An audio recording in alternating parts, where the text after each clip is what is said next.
कोटी ब्रह्मांड नायक परमात्मा पंढरीनाथाच्या कृपेनं करुणा वरुणालय जगन्नियंता भक्तवत्सल भगवान श्री कृष्णाच्या अत्यंतिक करुणेनं सद्गुरु यशवंत बाबांच्या पुण्यतिथीनिमित्त श्री नारद भक्ती सूत्र या ग्रंथाचं चिंतन आपण करत आहोत आणि आज तृतीय पुष्प भगवत चरणी आपण सादर समर्पित करणार आहोत। नारद भक्ती सूत्र भक्तीचा मार्ग प्रकाशित करणारा ग्रंथ आहे।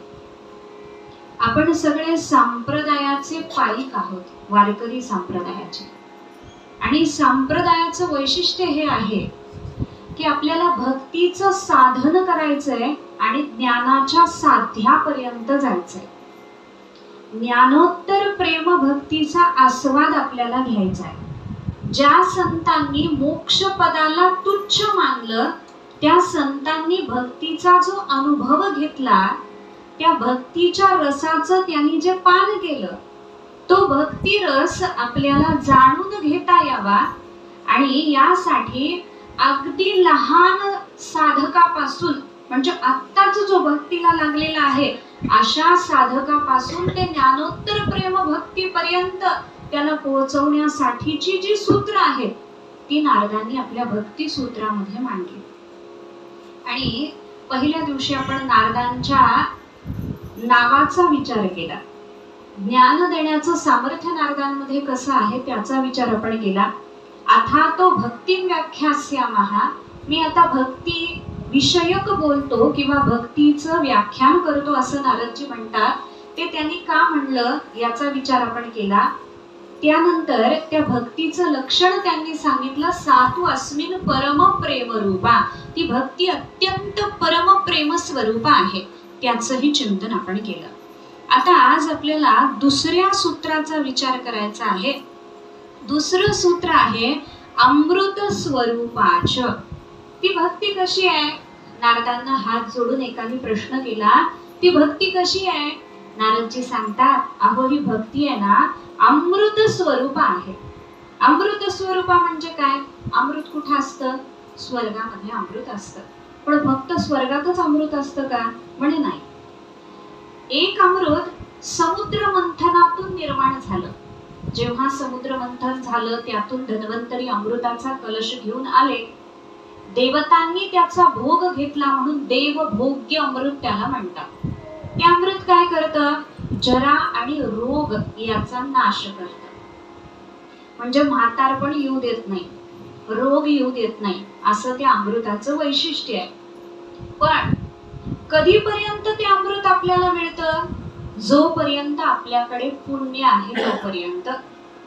पुण्य संपलं, स्वर्गातून खाली यावं लागतं, आणि स्वर्गातून खाली आलं, क्षीणे पुण्य मर्त्य लोकं विशंती, मग त्या अमृताचा आपल्याला काही उपयोग नाही।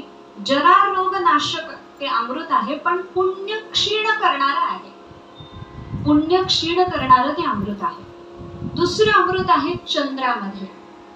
चंद्रामध्ये अमृत आहे, त्याला चंद्रामृत म्हणतात, म्हणून आपण कोजागिरीला दुधाचं भांड ठेवतो। चंद्रामृत त्या दिवशी त्याच्यातून पाझरतं आणि मग आपल्याला ज्ञानप्राप्ती होते। पण नुसतं दूध चंद्राखाली ठेवल्यानंतर ज्ञान प्राप्त होत नसतं, त्याच्यासाठी पुस्तकं उघडावी लागतात, मग ते ज्ञान प्राप्त होत असतं। लक्षात घ्या, भगवंताचं काम एवढंच आहे, केलेल्या प्रयत्नांना यश देणं हे भगवंताचं काम आहे। भगवान सत्याच्या पाठीमागं उभं राहतो, प्रयत्न करणाऱ्याच्या पाठीमागं उभं राहतो। म्हणून चंद्रामधून सुद्धा एक अमृत येतं। त्या चंद्रामृतामुळं वनस्पतींचं पोषण होतं, वनस्पती पुष्ट होतात, औषधी पुष्ट होतात, आणि मग धनधान्याची चांगल्या प्रकारे निर्मिती होऊन आपली भूक निवारण्याचं सामर्थ्य त्या वनस्पतीमध्ये येतं। हे जे चंद्रामृत आहे ते वनस्पतीला पुष्ट करणारं ते चंद्रामृत आहे, हे दुसऱ्या प्रकारचं अमृत। आता भक्तीला जे नारदांनी अमृत म्हटलं ते कशामुळे म्हटलं? म्हणे भक्ती हे असं अमृत आहे, स्वर्गातलं अमृत म्हातारपण आणि रोग काही काळापुरतं थांबवू शकतं। चंद्राचं अमृत क्षुधा निवारक आहे, म्हणजे भूक शमवू शकतं, पण मरण नाश करण्याचं सामर्थ्य या दोन्हीही अमृतामध्ये नाहीये। पण भक्तीचं अमृत असं आहे जन्म मरणाचा संसाराचाच ते नाश करून टाकतं. म्हणून सगळ्यात श्रेष्ठ अमृत जर कोणतं असेल तर ते भक्तीचं अमृत आहे. स्वर्गामृत हे देवतांनी उपभोग घेण्यासारखं आहे. चंद्रामृत हे आपल्यासारख्या प्राण्यांनी उपभोग घेण्यासारखं आहे. पण भक्ती हे असं परम पवित्र अमृत आहे ज्याचा उपभोग प्रत्यक्ष भगवान श्रीकृष्ण, भगवान पंढरीनाथ परमात्मा घेतात. असं हे भगवत भोग्य अमृत आहे. म्हणून भक्ती अमृत श्रेष्ठ आहे. आणि भक्तीला अमृत का म्हटलं? अमृत या शब्दामध्येच गोड अर्थ लपलेला आहे. जिथं मरणरहितता आहे ते अमरत्व आहे.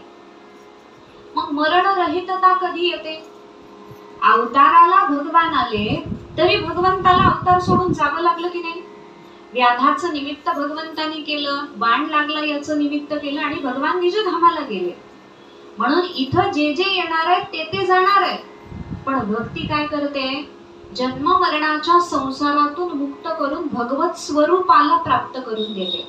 जेव्हा आत्मस्वरूपाची प्राप्ती होते तेव्हा परत जन्म नाही, परत मरणही नाही. म्हणून खऱ्या अर्थानं भक्ती अमृतत्व आपल्याला देते. बाकीच्या साधनांचा विचार केला आणि भक्तीच्या साधनाचा विचार केला, धर्माचरणामुळे स्वर्ग प्राप्त होतो असं शास्त्र सांगतं.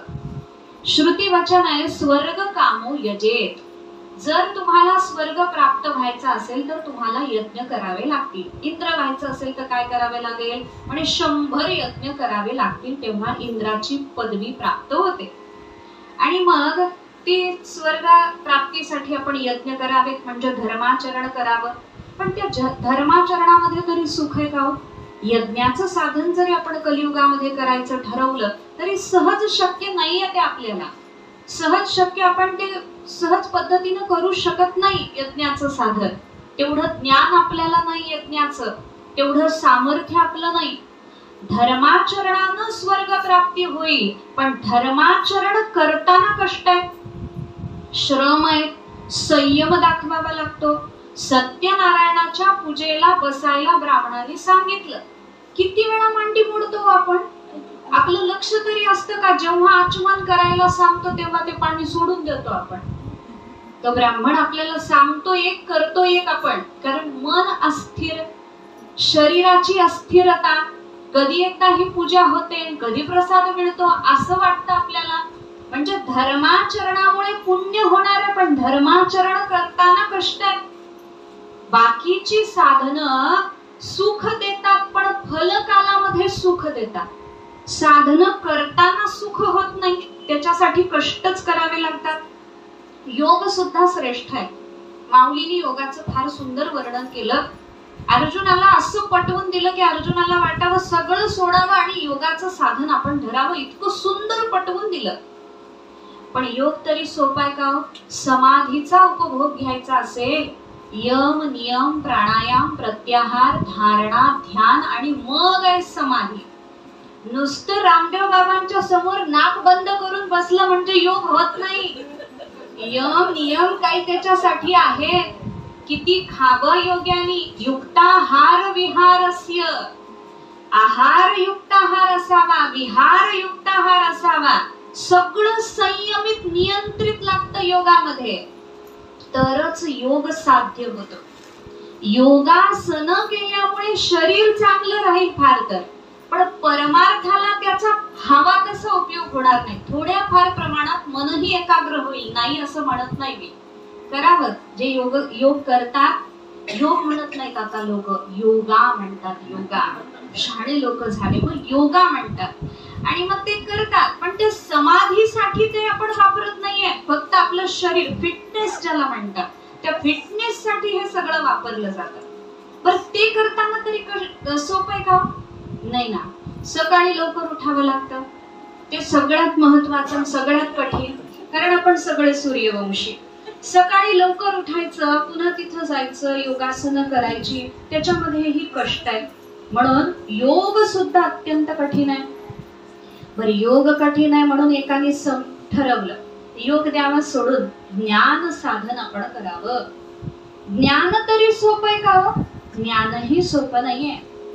मोक्षावस्था प्राप्त करण्यासाठी, परमानंदाची प्राप्ती होण्यासाठी, सकल दुःखाची निवृत्ती होण्यासाठी आधी साधन चतुष्टय संपन्न असावं लागतं. विवेक आपल्यामध्ये असावा लागतो. आत्मपदार्थ कोणते, अनात्म पदार्थ कोणते हे आपल्याला कळावं लागतं. वैराग्य आपल्या अंतःकरणामध्ये असावं लागतं. वैराग्य असं असावं लागतं, इहलोकापासून परलोकापर्यंत अनुकूल मानलेल्या भोगाच्या त्यागाच्या इच्छेला वैराग्य म्हणतात. असं आपण व्याख्या पाठ करतो, पण वैराग्य काही आपल्याला होत नाही. अहो, प्रवचनाला येताना सुद्धा सुनेच्या ताब्यात चाव्या ठेवाव्यात असं वाटत नाही. कमरेलाच चाव्या घेऊन काय काय का? कारण ती परक्याची आहे ना, बाहेरून आलेली. काहीतरी केलं तर तिनं अधिकार माझाच चालला पाहिजे. हे वैराग्य आपल्याला सहज धारण करता येत नाही, लक्षात घ्या. आणि वैराग्य कठीण आहे. विवेक, वैराग्य, शमाधी, षट संपत्ती, शम, दम सगळं कठीण आहे.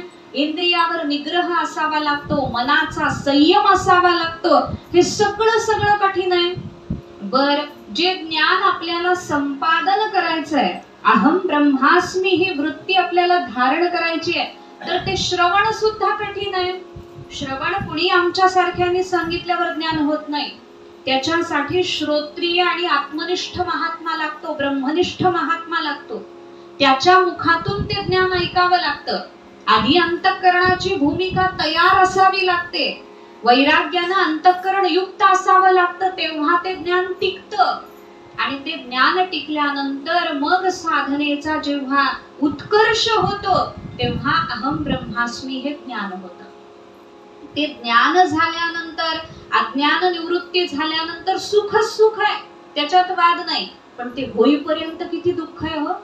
वैराग्याच्या गप्पा मारणं गोष्ट वेगळी आहे, पण ते अंतःकरणात बिंबवणं फार कठीण आहे. म्हणून योग असू दे, कर्म मार्ग असू दे, ज्ञान मार्ग असू दे, हे सगळे जे मार्ग आहेत, हे सगळे जे पंथ आहेत, ते शेवटी सुख देणार आहेत. पण भक्ती ही अमृतासारखी आहे, कारण भक्तीला सुरुवात केली की सुख आहे. तिच्या साधनात सुद्धा सुख आहे, तिचं फलही सुखकारक आहे. भक्ती किती सुखकारक आहे बघा ना तुम्ही. अमृत स्वरूपाचं नारदांनी फार विचारपूर्वक विशेषण दिलंय. फार विचारपूर्वक हे सूत्र नारदांनी लिहिलंय. सद्गुरूनं आपल्याला माळ घातली. माळ घातल्यानंतर सद्गुरू काय करतात, आपल्याला मंत्र देतात. मंत्र कशाला म्हणायचं, मननात त्रायते इति मंत्रः. मनन केल्यानं संसार सागरातून जो उद्धरून नेतो त्याला म्हणायचं मंत्र. आणि मंत्राचं हे वैशिष्ट्य आहे. म्हणून मंत्र जेव्हा सद्गुरू आपल्याला देतात, तेव्हा तो दुसऱ्याला सांगायचा नसतो.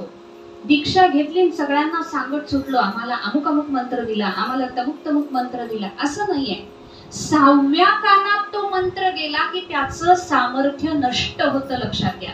म्हणून मंत्र जप करताना अत्यंत कोमलतेनं, आणि भगवंताला फक्त ऐकू येईल आणि तो मनात बसलेला आहे, त्यामुळे मोठ्यानं म्हणायची काही गरज नाहीये.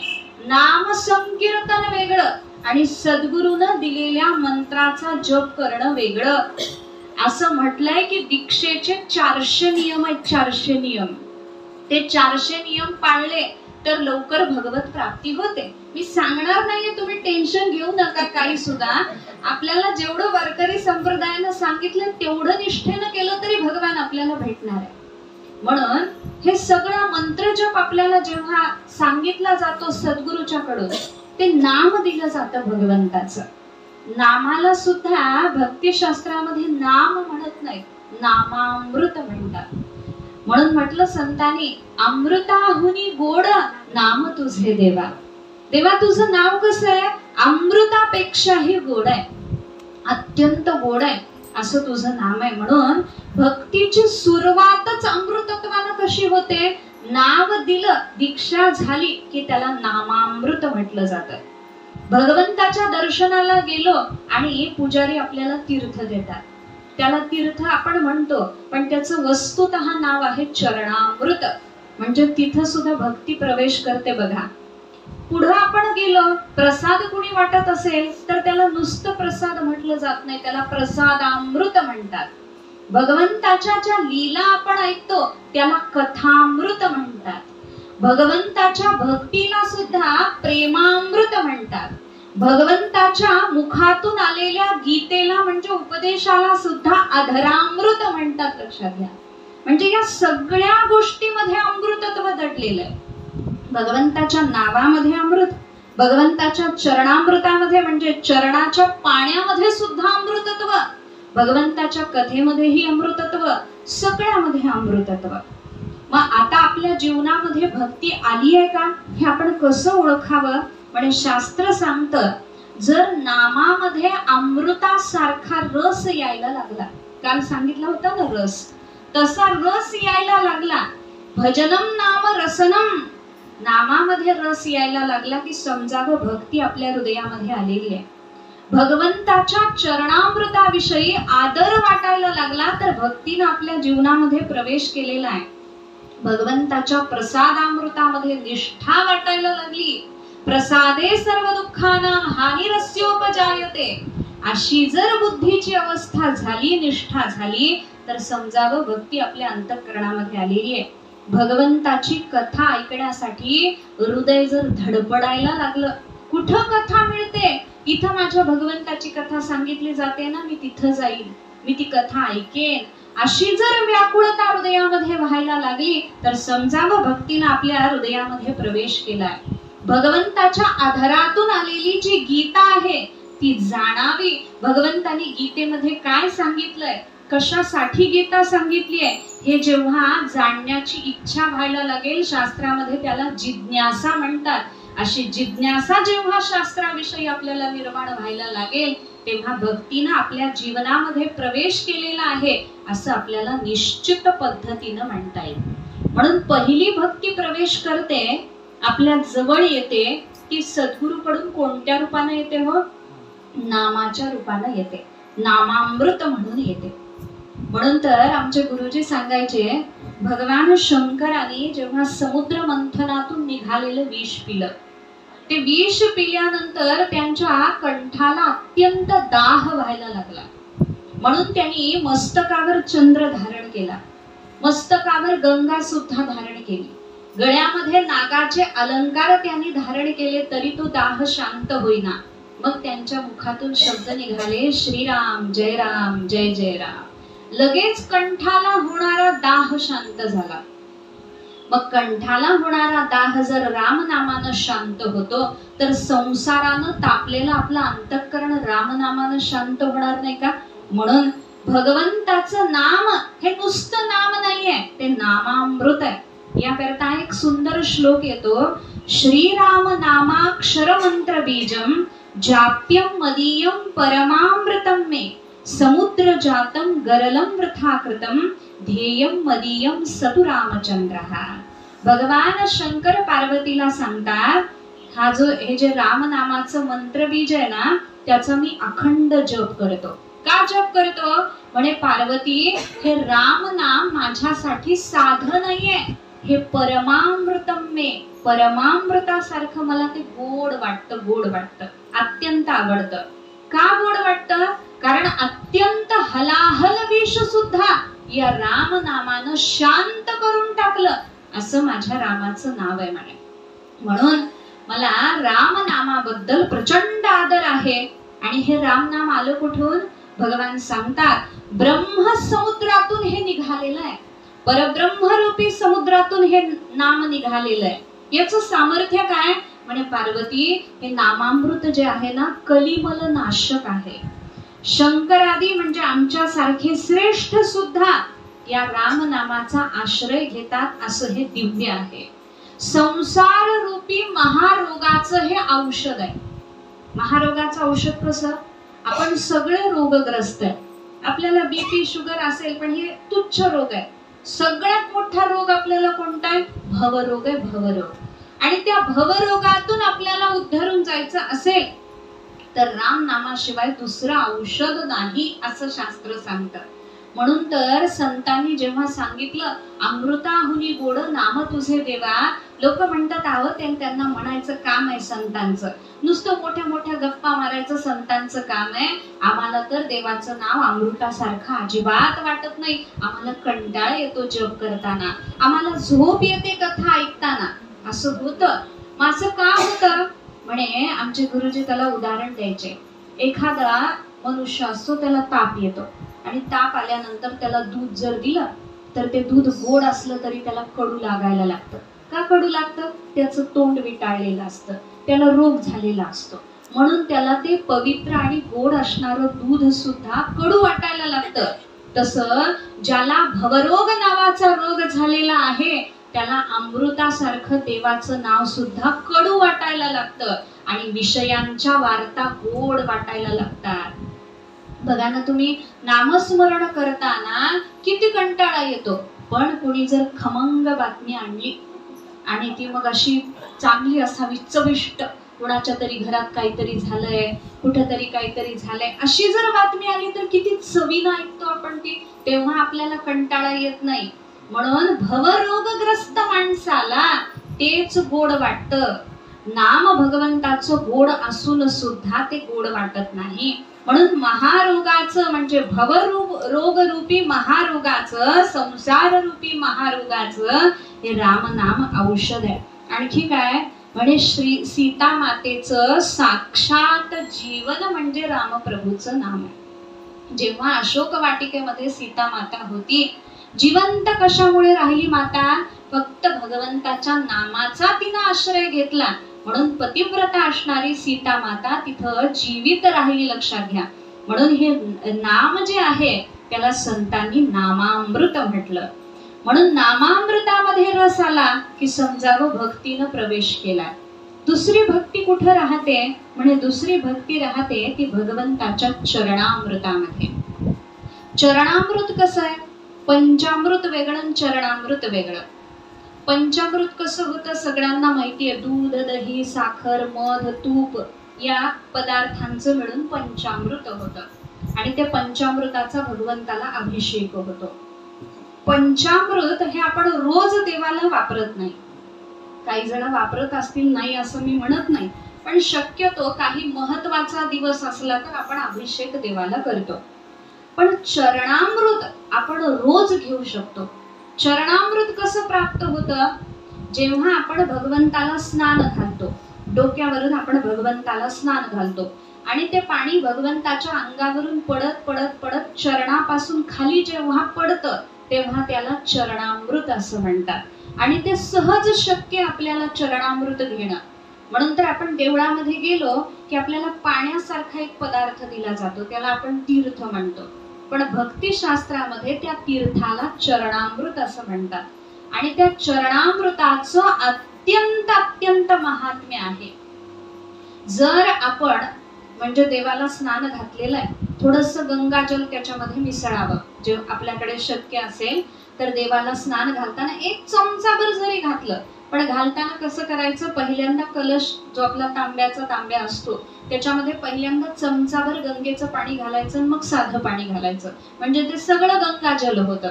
आणि ते सगळं गंगाजल झालं की देवाच्या डोक्यावर एक तुळशीचं पान ठेवायचं, देवाच्या डोक्यावर तुळशीचं पान ठेवायचं आणि मग देवाला आंघोळ घालायची. आता तुळशीच्या पानाचा स्पर्श करून मंत्र म्हणत, मंत्र नाही येत तर रामकृष्ण हरी नामस्मरण करत, काही म्हणत जो मंत्र आपल्याला सांगितलाय किंवा जे नामस्मरण आपल्याला येतं त्या नामस्मरणाचा उच्चार करत करत करत आपण देवाला जेव्हा स्नान घालतो, काही महिम्न म्हणत स्नान घालतात, काही जण स्तोत्र म्हणत स्नान घालतात, काही का असे ना जसं आपल्याला येतं शक्य आहे. ते चरणामृत जेव्हा देवाच्या खाली खाली अंगावरून येतं आणि चरणापासून खाली पडतं तेव्हा ते तांबडामध्ये आलेलं पाणी जे आहे ते आपण एका तांब्याच्या भांड्यामध्ये काढून ठेवायचं आणि तुळशीचं पान जे आहे देवाच्या डोक्यावरचं ते त्या तांब्यामध्ये घालून ठेवायचं. आयुर्वेदानुसार तांब्याचं पात्र हे पाणी पिण्यासाठी उत्तम मानलं जातं, म्हणून तोही एक फायदा होतो. आणि दुसरा गोष्ट अशी आहे, चरणामृत जेव्हा त्याच्यामध्ये येतं आणि जेव्हा चरणामृत आपल्या घरच्या सगळ्यांना दिलं जातं, सगळ्यांची आंघोळ झाली आणि जेव्हा एक एक एक एक जण बाहेर पडायला लागतं, घरामध्ये एक नियम घालून ठेवावा की चरणामृत सगळ्यांनी घ्यायचं, देवाला नमस्कार करायचा आणि मग बाहेर पडायचं. त्याचा फायदा काय ते सांगते, म्हणजे आपल्याला लक्षात येईल. जर चरणामृत आपण रोज घेतलं तर स्थिर लक्ष्मी प्राप्त होते, घरामध्ये स्थिर लक्ष्मी प्राप्त होते, सगळ्या पितरांचा उद्धार होतो चरणामृताचं सेवन केल्यानंतर, भगवंताची भक्ती प्राप्त होते, स्मरण शक्ती वाढते. एवढे सगळे फायदे चरणामृतामध्ये होतात, चरणामृतापासून होतात.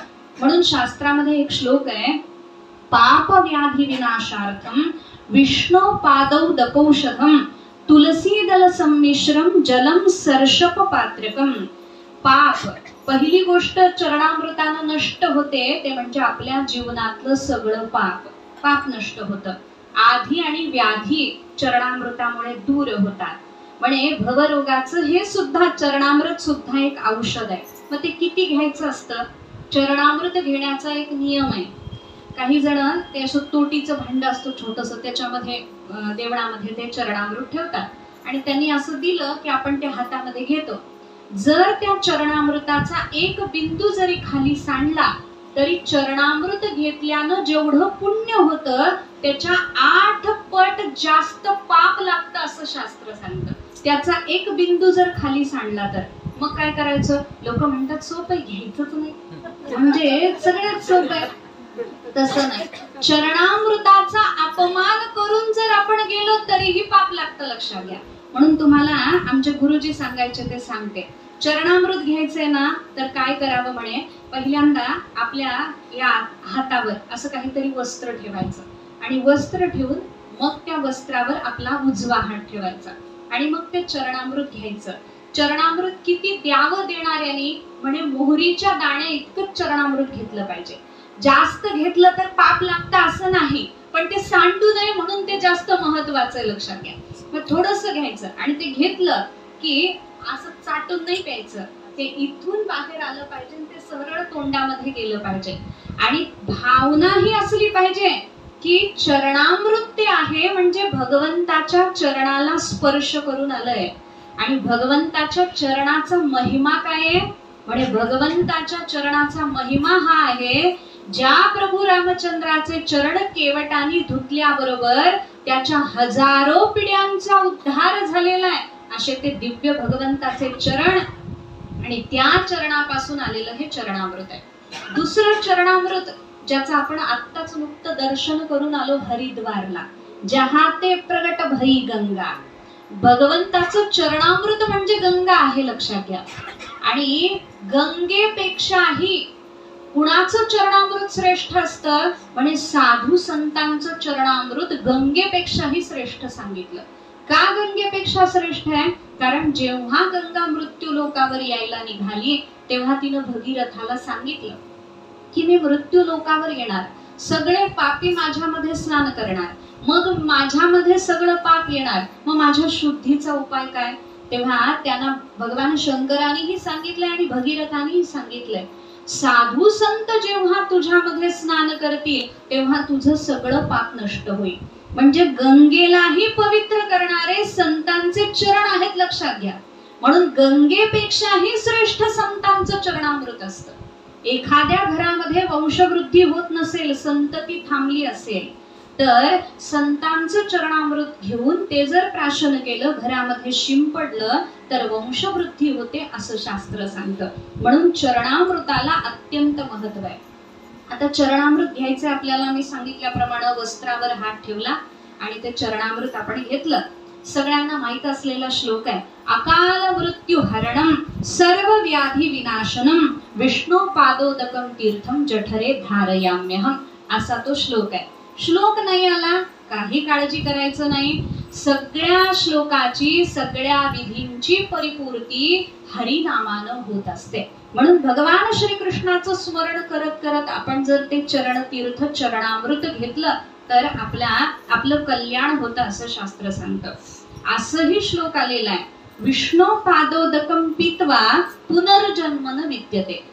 जो चरणामृत घेतो त्याला पुनर्जन्माची प्राप्ती होत नाही. आता चातुर्मास लागतोय, तुम्ही 4 महिने विशेषत्वानं हा नियम घेऊ शकता.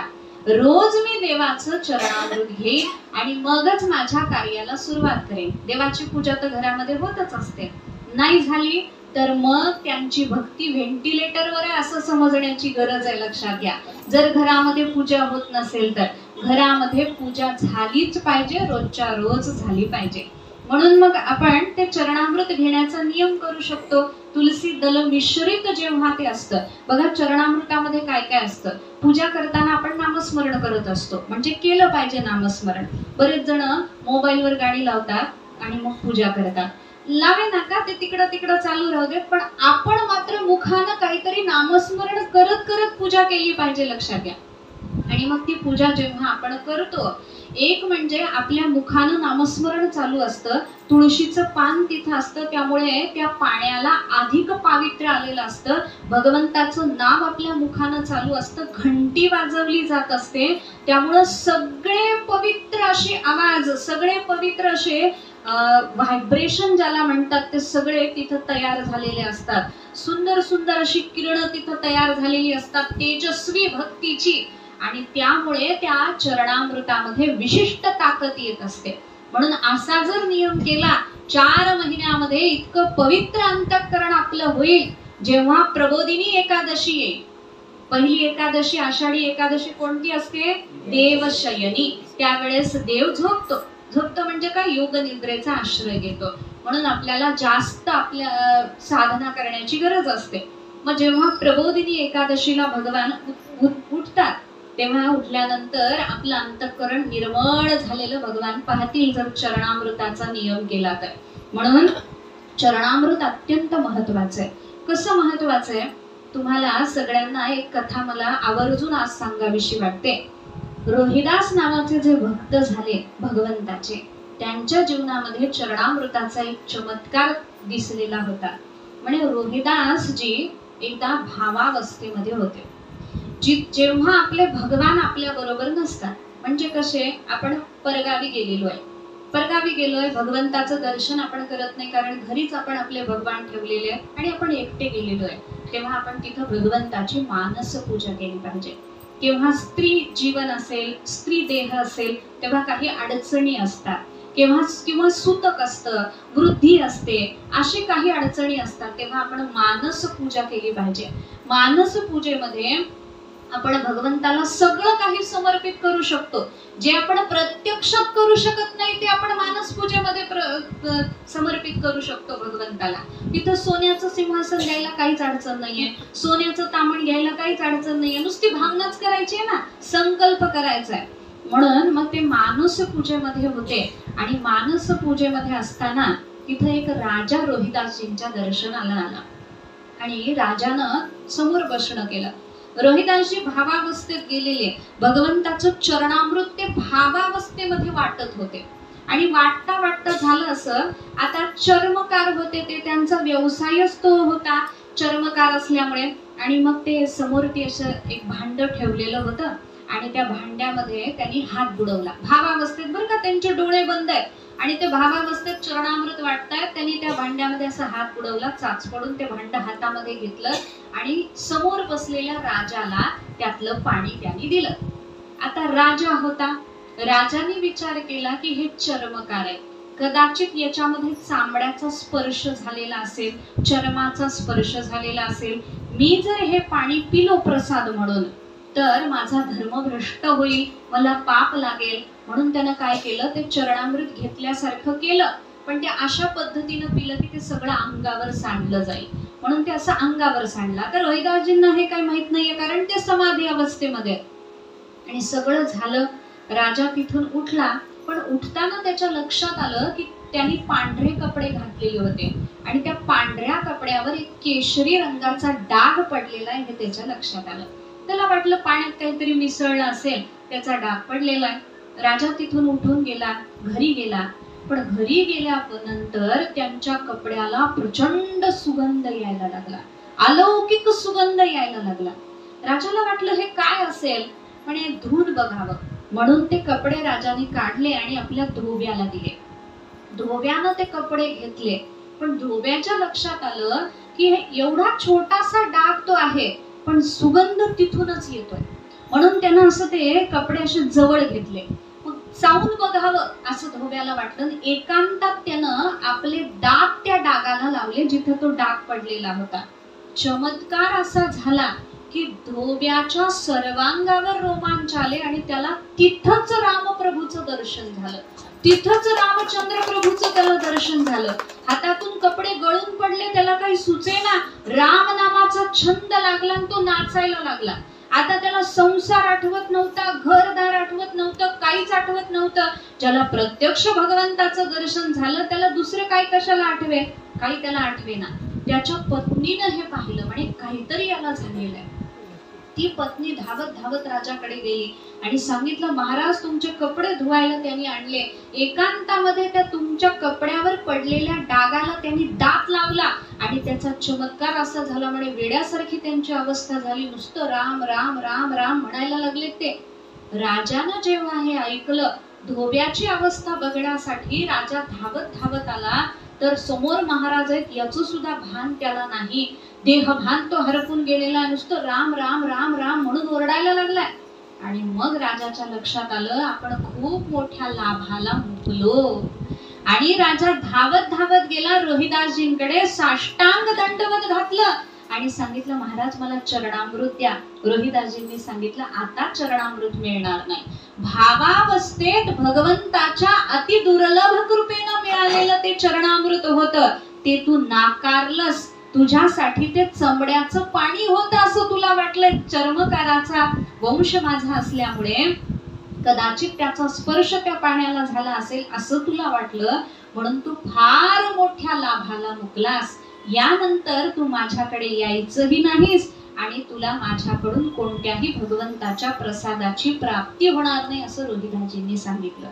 भगवंताच्या प्रसादाचा जो अपमान करतो, चरणामृताचा जो अपमान करतो, भगवंताच्या लीलेच्या नामाचा जो अपमान करतो, तो आपला सख्खा असला तरी त्याचं तोंड बघू नये असं शास्त्र सांगतं. लक्षात घ्या. म्हणून जो भगवंताचा आहे तोच आपला आहे ही बुद्धी साधूची असते. म्हणून रोहिदासजींनी राजाला हाकलून दिलं. राजा धार्मिक होता. राजा काहीही न बोलता निघून गेला, पण आयुष्यभर राजाला पश्चाताप झाला. जर ते चरणामृत घेतलं असतं तर प्रत्यक्ष प्रभू रामजींचं दर्शन आपल्याला झालं असतं असं त्याला वाटलं. मला सांगायचं काय, चरणामृताचा हा चमत्कार आहे. चरणामृताचं हे सामर्थ्य आहे. निष्ठेनं चरणामृत घेतलं तर ते चरणामृतच आपल्याला भगवंताच्या चरणापर्यंत देण्याला सक्षम करू शकतं. असा चरणामृताचा महिमा आहे. मग चरणामृताचा महिमा आपण का सांगतोय? कारण नारद महर्षी आपल्याला सांगतायत भक्ती कशी आहे, अमृत स्वरूपाच. म्हणून पहिलं अमृत कशामध्ये आहे म्हणे, नामामध्ये अमृत आहे. दुसरं अमृत भगवंताचं अमृतत्व देण्याचं सामर्थ्य कशामध्ये आहे, चरणामृतामध्ये आहे. तिसरं अमृतत्व भक्ती कशी देते म्हणे, तिसरं अमृतत्व भक्ती देते कथामृताच्या माध्यमातून. म्हणून गोपी गीतामध्ये गोपी बोलतात, तव कथामृतम तप्त जीवनम कविभिरीडितं कल्मषापहं श्रवण मंगलम श्रीमदाततं भुवि गृह्णन्ति ते भूरिदा जनाः. देवा तव कथा अमृतम, तुझी कथा कशी आहे, अमृतासारखी अमृतासारखी. जेव्हा प्रभू रामजींनी हनुमानजीला सांगितलं आता सगळं झालेलं आहे, रावण मेलेला आहे, रामराज्याची स्थापना झालेली आहे, 11,000 वर्ष राज्य करून झाले, सगळं झालंय, चला म्हणे आता साकेत धामाला जाऊ.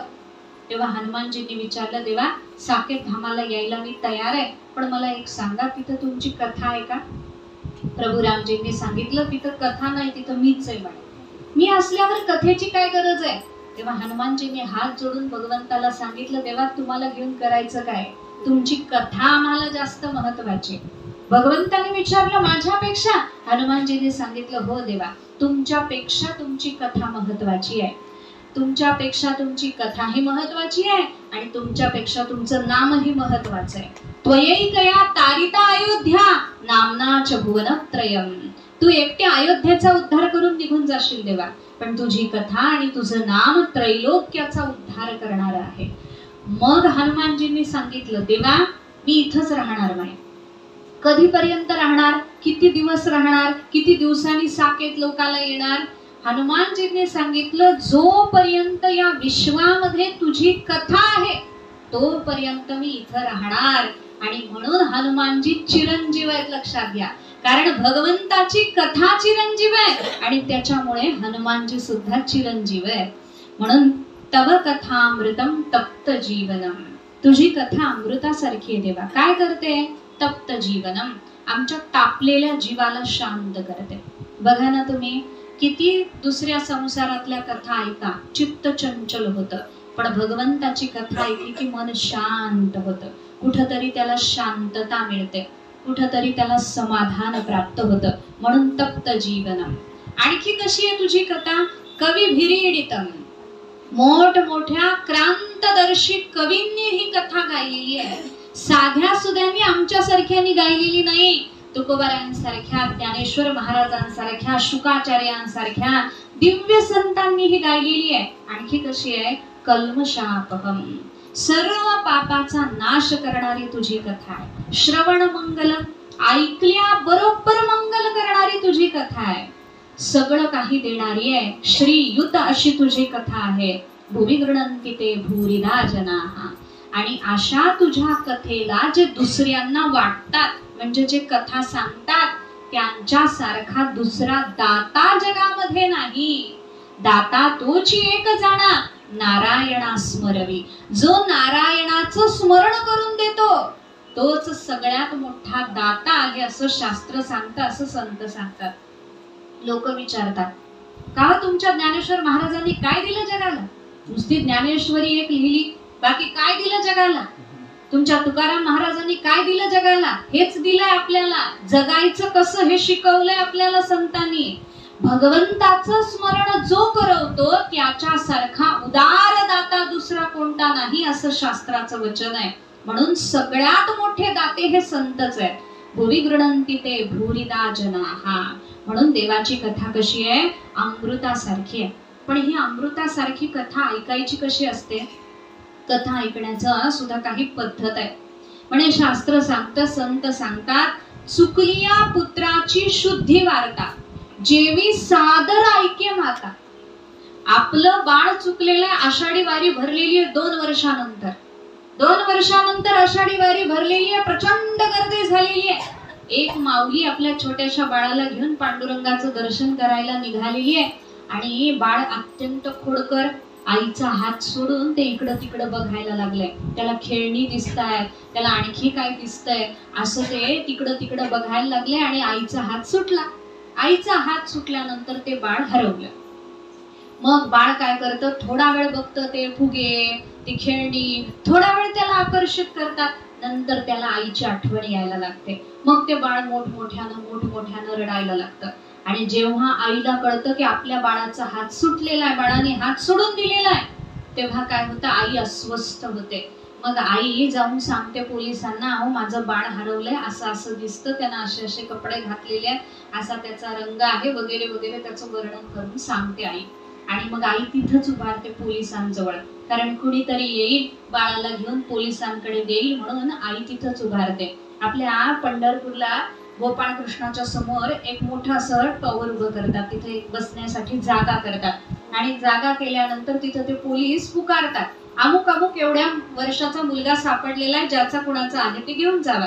ती अनाउन्समेंट जेव्हा होत असते तेव्हा आई कशी ऐकते हो? इकडं तिकडं बघत, मोबाईल बघत असं ऐकते का? नाही नाही. आई कशी ऐकते? सगळे प्राण तिच्या कानामध्ये आलेले असतात. कधी माझ्या मुलाचं नाव घेतलं जाते, कधी तो मला दिसणार आहे, कधी मी त्याला पकडणार आहे, कधी माझ्या जवळ घेऊन येणार आहे, अशा पद्धतीनं ती आई ऐकत असते बातमी.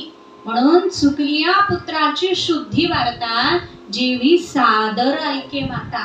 ऐकताना व्याकुळता आहे, ऐकताना उत्सुकता आहे, ऐकताना उत्कंठा आहे, ऐकताना तो भेटावाच ही तळमळ आहे.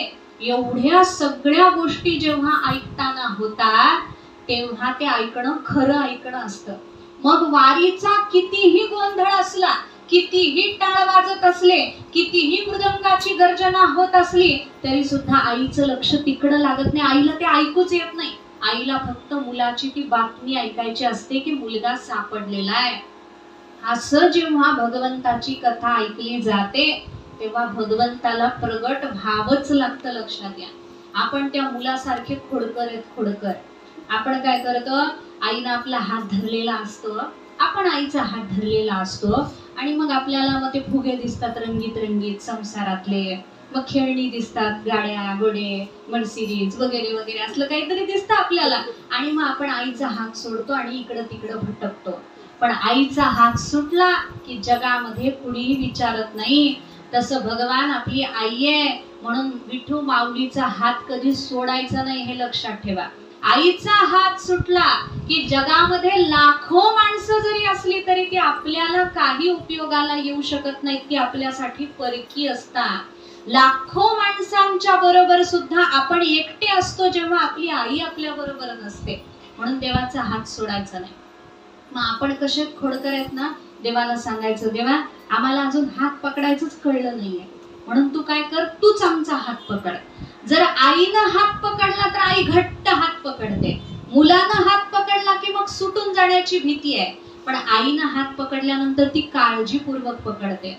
आणि कधी कधी आईच्या लक्षात येतं, खूप गर्दी झालीये, याला चालता येणार नाही, माझं बाळ नाजूक आहे, याला अजून एवढ्या गर्दीत, विषयांच्या गर्दीत याला चालण्याची सवय नाहीये. मग आई काय करते, त्याला चालताच येत नाही बघितलं की अशी कमरेवर घेते, कडेवर घेते. आणि कडेवर घेतल्यानंतर एकदा का विठू माऊलीच्या कडेवर येऊन बसणं केलं, अहो संसारात किती गर्दी असू दे, संसारात किती अपरिचित लोक असू देत, कितीही मोठे अडथळे असू देत, मग छोटीशी गटार आली काय काय आलं काय भीती वाटते का कडेवर बसलेल्या बाळाला? तर जसं त्या कडेवर बसलेल्या बाळाला भीती वाटत नाही या सगळ्या गोष्टीची, तसं भगवंताच्या कडेवर जे बसले त्याला कशाची भीती वाटत नाही, त्याला विषय काही करू शकत नाही, त्याला कोणत्याही संसारातल्या घटना विचलित करू शकत नाही. म्हणून अमृतस्य पुत्र आपण आहोत. अमृतस्य पुत्र असणारे आपण जेव्हा आईचा हात सोडतो आणि संसाराच्या या बाजारात भरकटतो तेव्हा आपलं जीवन सुद्धा भरकटत असतं. म्हणून कथेचा आश्रय घेऊन ज्याप्रमाणे चुकलेल्या पुत्राची शुद्धी वार्ता आई ऐकते तशी आपण भगवंताची कथा श्रवण केली पाहिजे आणि मग ती कथा अमृतत्व देणारी होते.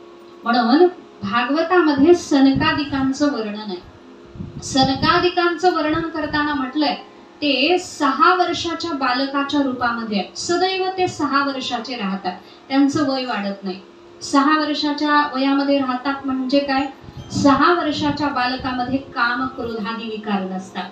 ते असे आहेत म्हणजे त्यांच्यामध्ये काम क्रोधादी विकार नाहीयेत म्हणून 6 वर्षांचं त्यांचं वय आहे. आणखी एक विशेषण त्या सनकादिकांना दिलं जे मला अत्यंत आवडतं. त्यांना विशेषण देताना म्हटलं भागवतकारांनी, कथा मात्रैक जीविनः. त्यांचं जीवन कशामध्ये आहे, कथा हेच त्यांचं जीवन आहे. लक्षात घ्या, अखंड भगवंताची कथा ते करत राहतात म्हणून कथा मात्रैक जीविनः. म्हणून दुसरी गोष्ट भक्तीमध्ये, तिसरी मला वाटतं ही गोष्ट आहे कथामृत. पहिली गोष्ट आहे नामामृत, दुसरी आहे चरणामृत आणि तिसरी आहे कथामृत. अमृत स्वरूपाच. आणखी काय म्हणजे आणखी एक गोष्ट भक्तीमध्ये सर्वात महत्वाची आहे. जेव्हा भक्तीला साधक सुरुवात करतो, एकतर त्याच्या जीवनामध्ये नामामृत येतं, दुसरं चरणामृत त्याच्या जीवनामध्ये आलं पाहिजे, तिसरे कथामृत त्याच्या जीवनामध्ये आलं पाहिजे आणि चौथं प्रसादामृत त्याच्या जीवनामध्ये आलं पाहिजे. भगवंताचा प्रसाद सुद्धा फार महत्वाचा आहे. आपण पाहिलं ना, प्रसादे सर्व पापानां हानिरस्योपजायते. सर्व पापाचा नाश करण्याचं सामर्थ्य त्या प्रसादामध्ये आहे. आणखी एक श्लोक माझ्या डोक्यामध्ये आला. प्रसादाचं वर्णन करताना शास्त्र सांगतं, प्रसादम जगदीशस्य अन्नपानादिकं च यत्. जगदीशाचा प्रसाद, अन्न असेल, तीर्थ, पान म्हणजे पाणी, तीर्थ जल असं काही असेल, अन्नपानादिकं च यत् ब्रह्मवन् निर्विकारं स्यात् यथा विष्णुस्तथैव सः. अत्यंत महत्वाचा सुवर्णाक्षरांनी लिहिण्यासारखा श्लोक आहे. तिथं शास्त्र सांगतं, भगवान जगदीशाचा प्रसाद, मग ते अन्न असेल, पाणी असेल, ते कसं आहे, ज्याप्रमाणे परब्रह्म निर्विकार आहे त्याप्रमाणे तो प्रसाद म्हणून आमचे गुरुजी सांगायचे, कुणी जर भगवंताचा प्रसाद घेऊन आपल्याकडे आलं तर काही साधू मंडळीमध्ये अशी पद्धत होती, जो प्रसाद द्यायला आलाय त्या प्रसाद देणाराला आणि त्याच्या हातामध्ये असणाऱ्या प्रसादाला साष्टांग दंडवत घालण्याची पद्धत होती. कारण प्रत्यक्ष परब्रह्म आपल्याकडे आलेला आहे प्रसाद रूपानं, अशी भावना संतांची होती. काय पूर्वीचे संत होते हो, भगवंताच्या प्रसादावर निष्ठा, भगवंताच्या चरणामृतावर निष्ठा, सगळ्यावर निष्ठा. म्हणून ब्रह्मवन निर्विकारम स्यात्, ज्याप्रमाणे परब्रह्म निर्विकार आहे तसं ते प्रसादाचं तत्व सुद्धा निर्विकार आहे. यथा विष्णुस्तथैवही, ज्याप्रमाणे भगवान विष्णू आहेत तसाच भगवंताचा प्रसाद सुद्धा आहे. म्हणून जगन्नाथपुरीला एक म्हण आहे, जगन्नाथ का भात जगत पसारे हात म्हणतात. जगन्नाथाचा भात, त्याच्यासाठी सगळं जग हात पसरतं. का? कारण त्या प्रसादामध्ये फार मोठी ताकद आहे. एक कथा आहे जगन्नाथपुरीची. जगन्नाथपुरीचा एक राजा होता, चांगला राजा, धार्मिक राजा. पण त्याच्याकडे एक त्याचा मित्र आला आणि मित्रानं, जवळचा मित्र, लहानपणीचा मित्र, मग मित्राला सगळे मित्राचे दुर्गुणही माहीत असतात आणि सद्गुणही माहीत असतात. लहानपणी ते द्यूत खेळायचे दोघ जण. म्हणून त्या मित्रानं सांगितलं, आता बसलेलोच आहोत, निवांत आहोत, तर आपण द्यूत खेळू. म्हणून आलेल्या मित्रासोबत तो राजा, धार्मिक असणारा राजा, द्यूत खेळत बसला. आता जिथं द्यूत आहे तिथं कली आहे असं शास्त्र सांगतं. म्हणून अभ्यर्थितच तदा तस्मै स्थानानि कलये ददौ द्यूतम पानम स्त्रिय सूना यत्रा धर्मश्चतुर्विधः. भागवतामध्ये सांगितलं, मद्यपान, द्यूत, व्यभिचार आणि हिंसा ही कलीची स्थानं आहेत. द्यूत राजा खेळायला लागला आणि तेवढ्यात जगन्नाथपुरीचे पुजारी प्रसाद घेऊन आले भगवंताचा. आणि प्रसाद घेऊन आल्यानंतर त्या पुजाऱ्यांनी सांगितलं, महाराज प्रसाद आणलाय, तुम्ही प्रसाद घ्या. राजाच्या तोंडातून गेलं, एवढा डाव होऊ दे मग प्रसाद घेतो, बाजूला ठेवा तो प्रसाद. पुजाऱ्याला वाईट वाटलं, साक्षात भगवंताचा प्रसाद आलेला आहे आणि डाव खेळताना तो डाव होऊ द्या, प्रसाद नंतर घेतो, ही राजाची बुद्धी असेल तर याची प्रसादाविषयी निष्ठा नाही, म्हणून याला आता आपण प्रसाद द्यायचा नाही असं पुजाऱ्यांनी ठरवलं. पूर्वीचे पुजारीही असे निष्ठावान पुजारी होते. राजा असला आणि भगवंताचा अपमान करत असला तर त्याच्याशी आपल्याला देणं घेणं नाही, ही त्यांची बुद्धी होती. म्हणून त्या पुजाऱ्यांनी ठरवलं, राजाला आता इथून पुढे प्रसाद द्यायचा नाही. द्यूत खेळून झालं, डाव संपला. डाव संपल्यानंतर तो मनुष्य उठून गेला. उठून गेल्यानंतर राजाच्या मनामध्ये विचार आला, आपण धार्मिक आहोत, भगवान जगन्नाथाचे आपण भक्त आहोत, भगवंताचा प्रसाद स्वतःहून आपल्याकडे आला होता, डाव संपेपर्यंत आपण त्याचा अवहेर केला, आपण त्याला सांगितलं पुजाऱ्याला की प्रसाद ठेवून द्या तिकडं, अपमान झाला प्रसादाचा. हे हात आपले प्रसाद घेण्यासाठी पुढे सरसावले नाहीत, या हाताला राहण्याचा आता अधिकार नाही असं राजाला वाटलं. मग राजाने काय केलं, प्रधानाला बोलावलं आणि सांगितलं, माझ्या खोलीमध्ये खिडकीतून एक पिशाच रोज येतो म्हणे आणि ते पिशाच असे हात दाखवतो आणि मला भीती दाखवतं. प्रधानाने सांगितलं, महाराज तुम्ही झोपा, आज रात्री आम्ही तिथं सगळी व्यवस्था पाहतो आणि त्या पिशाचाचे हातच आम्ही कापून टाकतो. राजांना सांगितलं ठीक आहे. आणि मग रात्र झाली, प्रधानाला ते हात दिसले खिडकीतून येणारे, प्रधानानं ते हात दोन्ही कापून टाकले. आणि जेव्हा दोन्ही हात कापून टाकले तेव्हा प्रचंड ओरडण्याचा आवाज यायला लागला. ते हात राजाचेच हात होते. राजाने ठरवलं की जे हात भगवंताच्या प्रसादाचा अपमान करतात ते हात आपण ठेवायचे नाही, म्हणून दोन्ही हात त्यांनी प्रधानाकडून आपले कापून घेतले. प्रधानाला खूप दुःख झालं, सगळ्या प्रजेला दुःख झालं. राजा विचार करायला लागला, भगवंताच्या प्रसादाचा आपण अपमान केला, ही दुर्बुद्धी आपल्याला का झाली? दुर्बुद्धी झाली या कारणामुळे दुस्संग आपल्याला झाला, दुष्ट माणसाचा संग झाला, म्हणून द्यूत खेळायची इच्छा झाली, द्यूत खेळायला लागलो, म्हणून आलेल्या प्रसादाचा आपण अपमान करून टाकला. मग आता काय करावं? पण काही नाही, झालेलं जे राहिलेलं जे आयुष्य आहे ना ते भगवंताचं चिंतन करत घालवायचं. मुलांना सांगितलं, राज्य तुम्ही पहा. मुलं पाहत होते, प्रधानही पाहत होते. कर्तव्य कर्म म्हणून राजा राज्याकडे पाहायचा आणि अखंड भगवंताचं नाव घ्यायचं. आणि एके दिवशी भगवान जगन्नाथालाच दया आली. म्हणे याच्याकडून प्रसादाचा अपमान झाला हे खरं आहे, पण त्यानं आपले हात तोडून घेतलेले आहेत. प्रसादावरची याची निष्ठा आता आम्हाला समजलेली आहे. म्हणून भगवान त्या पुजाऱ्याच्या स्वप्नामध्ये गेले आणि जगन्नाथ भगवंतांनी पुजाऱ्याला सांगितलं, उद्या सकाळी जेव्हा माझी महापूजा होईल तेव्हा तो प्रसाद राजाकडे गेला पाहिजे. आणि तो दृष्टांत झाल्यानंतर पुजाऱ्यानं तो प्रसाद घेतला आणि पुजारी राजाकडे आला प्रसाद घेऊन. राजाला हाक मारली, महाराज भगवान जगन्नाथाचा प्रसाद घेऊन आलोय. जेव्हा प्रसाद आलेला हे ऐकलं, राजा धावत धावत गेला, त्या पुजाऱ्यासमोर साष्टांग दंडवत घातलं. पण आता प्रसाद घ्यायला हातच नव्हते, प्रसाद घ्यायला हात नव्हते, म्हणून दोन्ही डोळ्यातून पाणी यायला लागलं. हे जगन्नाथा, हे जगन्नाथा असं म्हणून राजा ओरडायला लागला. कलियुगात घडलेला चमत्कार आहे. जगन्नाथपुरीच्या त्या राजाला त्याच क्षणी दोन्ही हात फुटले आणि दोन्ही हात फुटल्याबरोबर त्यांनी आपला उजवा हात पुढे केला. पुजाऱ्यांनी त्याच्यावर प्रसाद दिला. तो प्रसाद राजाने भक्षण केला आणि मग मात्र तो राज्यामध्ये थांबला नाही. धावत धावत भगवंताच्या मंदिरामध्ये गेला. जगन्नाथ भगवान कसे आहेत, अशी मुद्रा आहे जगन्नाथाची, आलिंगन मुद्रा म्हणतात त्याला. आणि राजा धावत धावत गेला, असं हात केलेला होता, भगवंताला आलिंगन दिलं आणि तिथंच भगवंतानी त्या राजाला आपल्यामध्ये सामावून घेतलं. लक्षात घ्या, ही आहे प्रसादाची महिमा. म्हणून प्रसाद हा सर्व दुःखातून निवृत्त करणारा असतो. यथा विष्णुस्तथैवही, ज्याप्रमाणे भगवान विष्णूचं स्वरूप निर्विकार आहे त्याप्रमाणे प्रसाद सुद्धा निर्विकार परमतत्व आहे असं शास्त्र सांगतं. म्हणून प्रसादामध्ये फार मोठी ताकद आहे. प्रसादामृत त्याला म्हटलं जातं. नामामृत, चरणामृत, कथामृत आणि प्रसादामृत.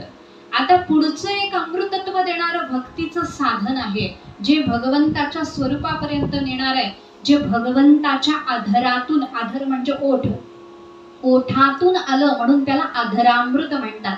ते अधरामृत काय आहे, म्हणजे भगवंताच्या ओठातून मुखातून आलेली गीता, हे सुद्धा भगवंताचं अधरामृत आहे. आणि ज्याला, आणि गीतेला दुसरा एक शब्द आहे बघा, गीतामृत म्हणतात. म्हणून ती गीता जर आपल्या जीवनामध्ये आली तर गीता जीवनामध्ये आल्यानंतर गीताच सांगते आपल्याला पुनर्जन्म न विद्यते, आपल्याला परत जन्माला यावं लागत नाही. म्हणून आपण पंढरपुरामध्ये राहतो, सगळ्यांनी पंढरपुरामधल्या लोकांनी तरी गीता शिकली पाहिजे. गीता ज्याला आली, गीता गीता म्हणता होय पापनाश. नुसतं गीता गीता म्हटलं तरी सुद्धा पापनाश होतो. म्हणजे सर्वोपनिषदो गावो दोग्धा गोपाल नंदनहा. सर्व उपनिषद रूपी गायींचं दूध काढायला बसले. कोण बसले? दोग्धा म्हणजे दोहन करणारे. कोण बसले दोहन करायला? गोपाल नंदनहा, भगवान श्रीकृष्ण दोहन करायला बसले. आणि गायीला पाना फुटण्यासाठी वासरू त्याला जटावं लागतं. म्हणून पार्थो वत्स सुधीर भोगता, जेव्हा दोहन केलं त्या गीतामृताचं पान कुणी केलं? म्हणे अर्जुनाने केलं. आणि गीतामृत पिल्यानंतर अर्जुनाची अवस्था काय झाली? नष्टो मोह स्मृतिर्लब्ध्वा, मोह नष्ट झाला, भगवत स्वरूपावर प्रीती झाली, आत्मस्वरूपाचं ज्ञान झालं, कर्तव्य कर्माचा बोध झाला. हे सगळं सगळं गीतेनं करून दिलं. म्हणून अधरामृत भगवंताचं, म्हणजेच ज्याला गीतामृत आपण म्हणतो, ती गीता ही जीवनामध्ये आली पाहिजे. म्हणून भक्ती जीवनामध्ये आली. भक्तीची सुरुवातच गोड होते.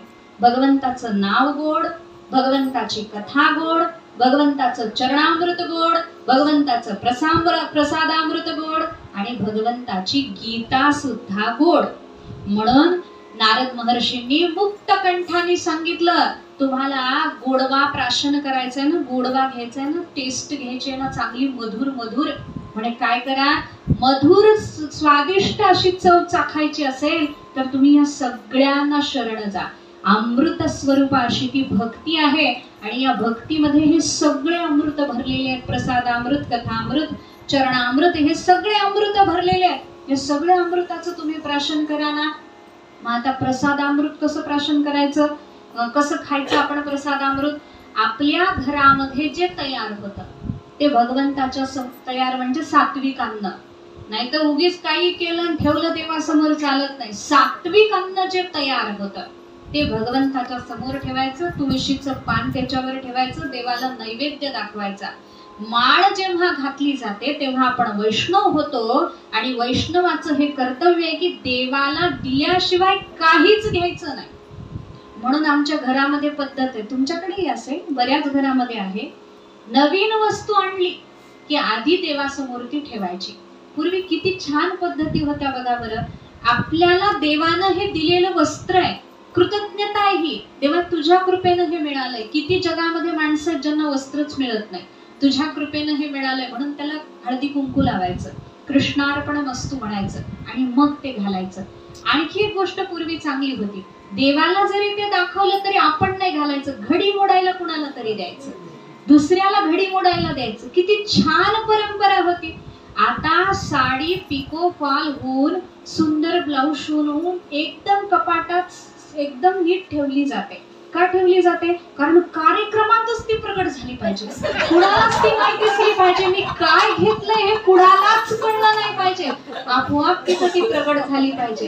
ही संकुचित बुद्धी आपली निर्माण झाली. म्हणून बायकांना विचारलं ना उद्या कार्यक्रमात काय घालणार आहे, सांगत नाहीत त्या, नाही ठरवलं नाही म्हणतात, उद्या ठरवू. पण सगळं ठरलेलं असतं बरं. दुसऱ्याचं लग्न असलं तरी महिनाभर इकडे तयारी चालू असते. अशी सगळी अवस्था आपली लक्षात घ्या. पण पूर्वी असं नव्हतं. किती छान पटायला लागलंय, मनातलं हसू यायला लागलं. म्हणून पूर्वी अशी परंपरा होती की घडी मोडायला द्यायचं, आधी दुसऱ्याला त्याचा आनंद घेऊ द्यायचा, मग सुवासिनीनं, सौभाग्यवती स्त्रीनं धारण केल्यावर पवित्र झालेली ती वस्त्र आपण धारण करायची. म्हणून पूर्वी एकमेकांमध्ये प्रेम होतं, लक्षात घ्या. आणि हे अमृतत्व, पूर्वीची लोक सुद्धा अमृतासारखी गोड होती हो. म्हणून तर साधन संपत्ती कमी असली तरी जीवनामध्ये समाधान होतं, शांतता होती, प्रेम होतं, कुटुंबामध्ये प्रेम होतं, गावामध्ये प्रेम होतं, गल्लीमध्ये प्रेम होतं, एकमेकाबद्दल आपुलकी होती. म्हणून ते अमृतत्व जीवनामध्ये सुद्धा होतं, लक्षात घ्या.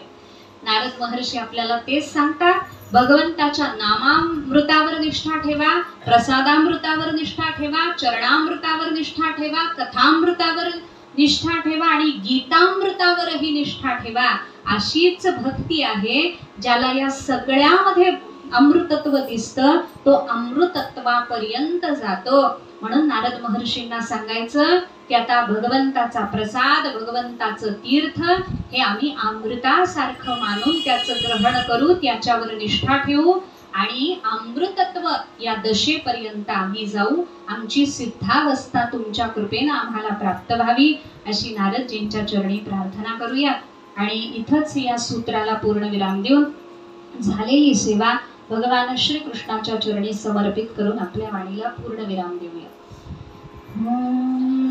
पुंडरीक वरदे हरी विठ्ठल, श्री ज्ञानदेव तुकाराम, पंढरीनाथ भगवान की जय, माऊली ज्ञानेश्वर महाराज की जय, जगद्गुरु तुकाराम महाराज की जय, गोपाल कृष्ण भगवान की जय, सद्गुरु यशवंत बाबा महाराज